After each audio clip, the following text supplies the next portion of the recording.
Hi everyone, my name is Danny James from Fidelity Films, and today we have another tutorial on a wedding theme and how to introduce a wedding video as an editor. So when you hopped into my timeline, this is what you see. First of all, I want to begin with organization during editing and how you arrange your footage and clips. So I have 4 folders here. I have one which is named for edits, and if we open it, I have everything that I need to actualize the edits. With edits, I mean here I have a stock footage, I have another stock footage, you see. I also have more from downloaded stock footage to use. I also have background images, maybe when I'm using a legacy title, and I have more. Also I have my music and the SFX and maybe other overlays to use in case I need to use them. And this is where the part we start with organization. Also when I come here, I can see I have 3 subfolders. I have a gear which was used by our assistant. I know what she was shooting. I also have the footage from my business partner who took it, and that's what we're going to edit to begin this timeline and to introduce the theme of the wedding. You can see we have b-rolls that were taken. Also, in case I need to check the particulars, for me I have a shortcut. It's Control Shift and H. I can check the properties and I know that it has maybe 60 frames per second and the dimensions also. So right now we're going to hop into my timeline and see what I did and why I did what I did and how we achieved these results. So I'm going to play how the video started so that you can get a better understanding. Right now I have a footage which shows the business, because we need to market these. We always need to market to whoever will be watching.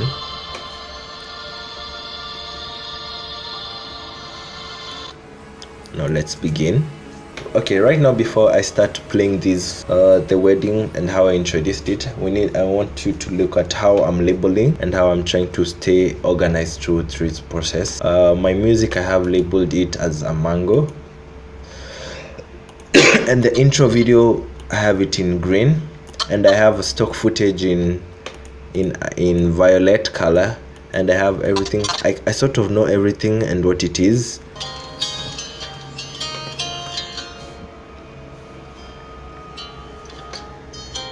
Forever seems like a long time, but nothing seems like a long time when I'm with you.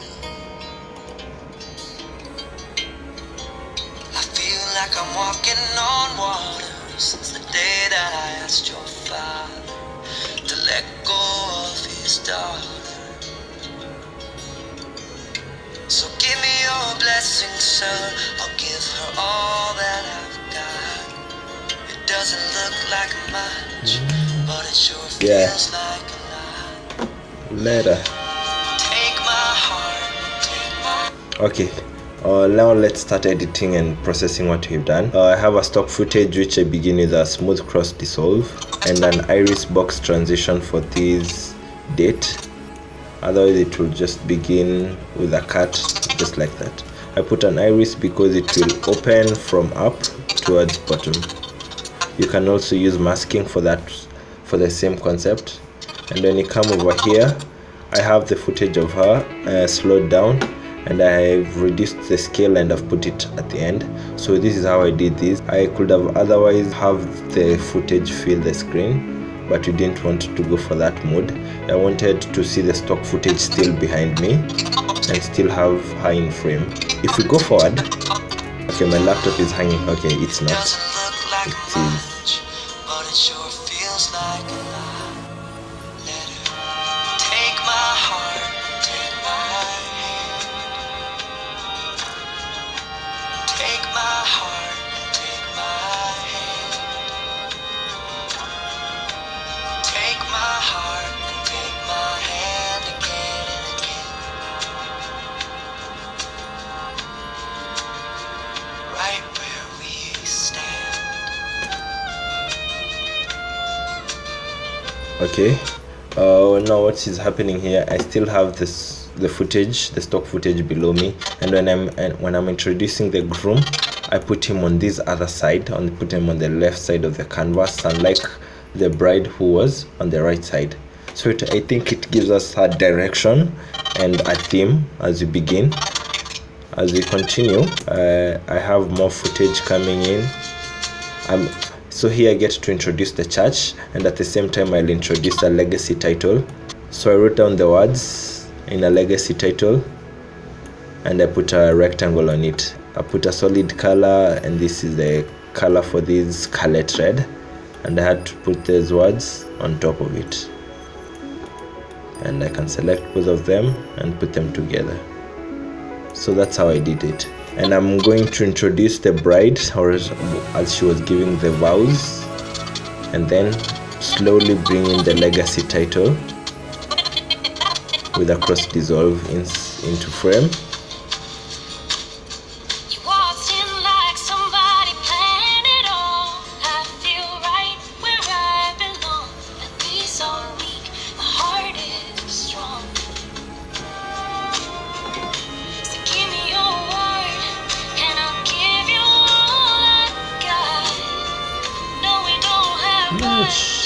But it sure feels like a lot.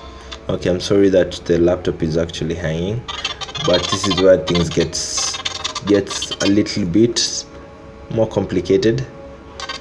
So here is where we actually maybe begin to process the wedding. We start with the legacy title. So I begin here. I want to make a legacy title, which is Phoebe Weds Caleb, to introduce the wedding now. And below it I have an image I've downloaded. It's also called a stock image. So if you look at it, here it is, and this is what it looks like. So I have the image below, and I've put the legacy title above. And how I come up with this legacy title, it's just as easy. I use a font for, it's called Annette Personal Calligraphy, personal use. I use that for the words for the bride and the groom. And then I also use a different font for the name words, and also a different color.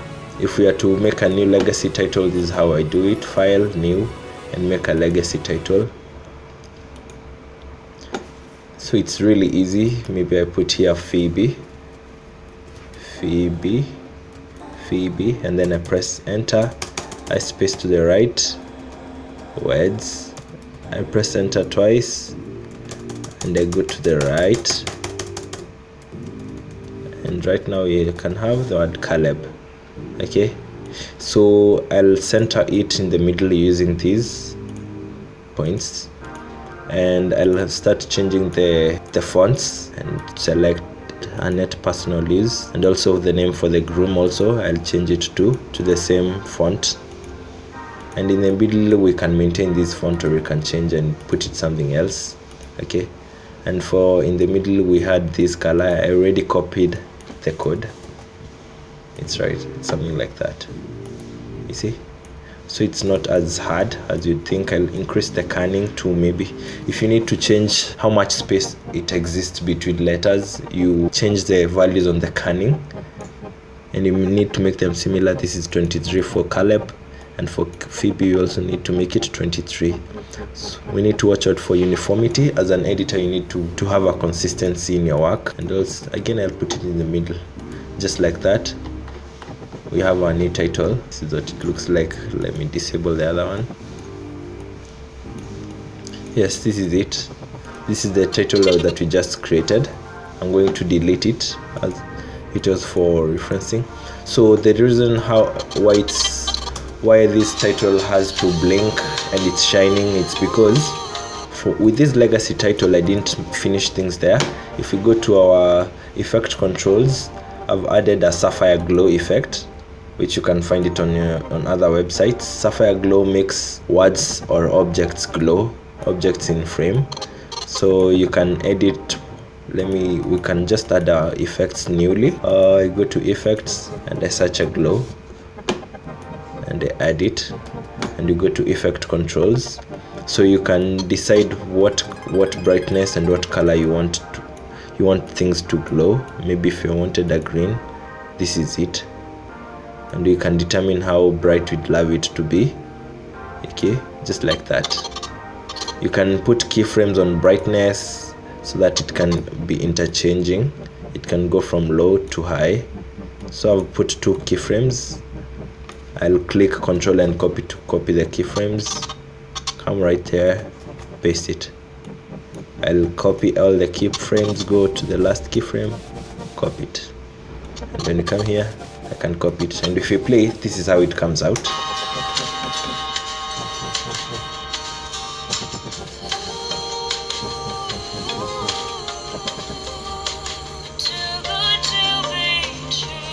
That's very simple to do. You see, you have a pulsing effect because of putting keyframes, and these are the kinds of details that clients really want, or they'd really enjoy if you had that in consideration as an editor when working with their work or when working on their footage. Okay, you want these details because they are certainly appealing, unlike if it's just a plain text with no background even.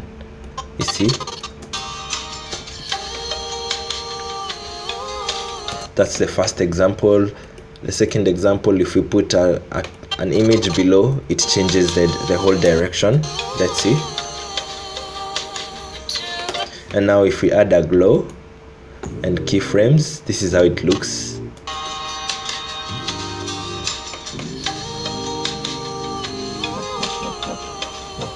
Amazing. I hope you've learned something from that. So I'm going to re-enable the effect which was there. I had these keyframes. I also had a keyframe on my blue effect within the sapphire glow. It's because I was alternating between reducing the value for blue and reducing and increasing. This is because when you reduce blue, you introduce yellow. Just the same way if you reduce green, you introduce magenta. But now we have blue. I keep on reducing blue to introduce yellow, and then I revert back to the blue and it goes back to normal. Yes, that's the kind of detail I love to work on. Okay, right here I bring another music because we want to introduce the gown.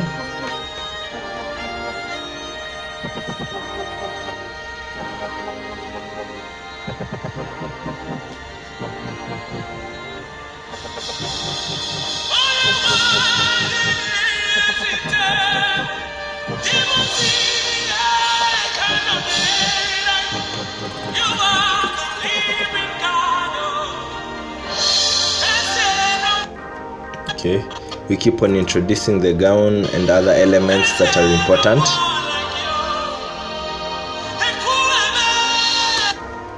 Okay, this is where I want to go to. It's really important to visualize what will be happening in post-production when you're shooting these things. First of all, you want to have it in 60 frames per second so that I'm able to slow down when I'm coming to edit. And also, you can see my use of cross dissolves. I'm really using easy effects. I'm not trying to be as complicated because it's all about simplicity. You see, very smooth transition.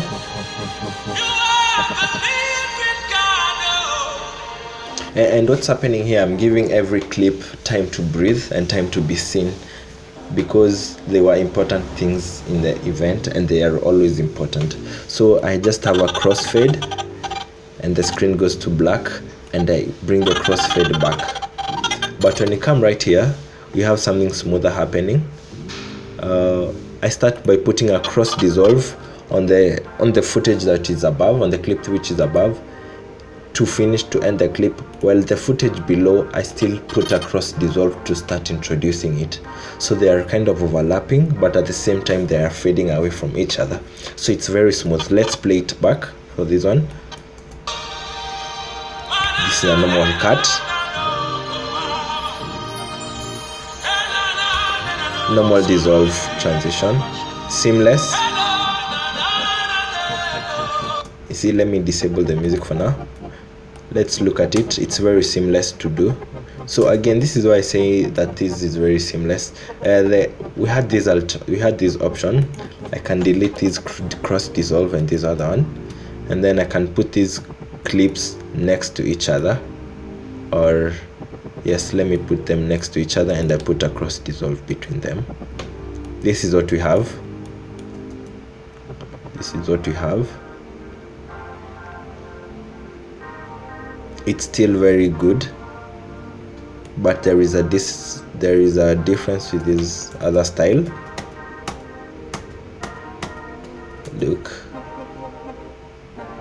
it's very seamless. Even on the other clips, this is the same thing that we do.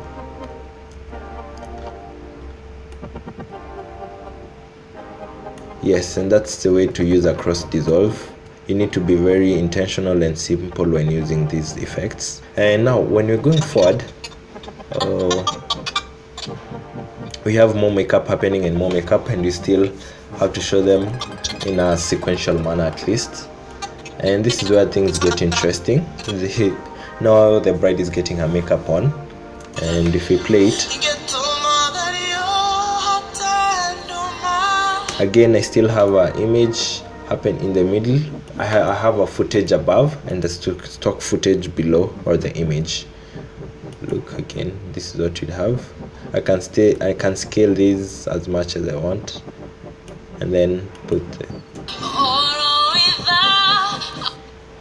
you see. So things are getting a little bit complex right here. You can see how many clips I have stacked up. I'm using 10 tracks, and it's because these are the kinds of details that clients want to see. They don't see them, but they see them when they are watching the video. Change me and open my world. When I found you, I found myself.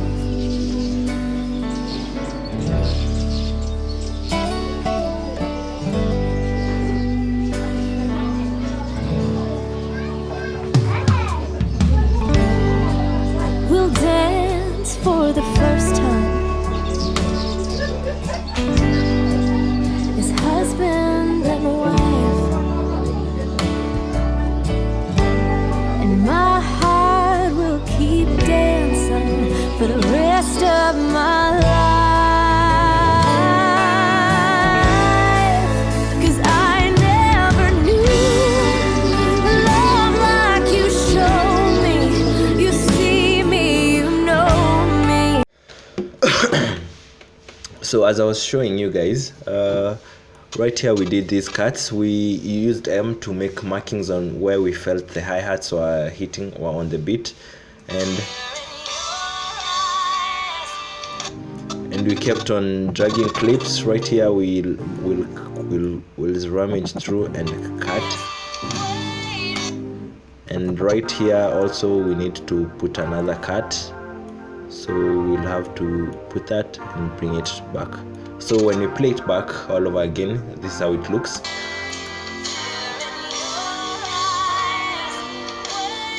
Sorry, it's really hanging. Let's render that area and see how it looks. Okay, let's play it back.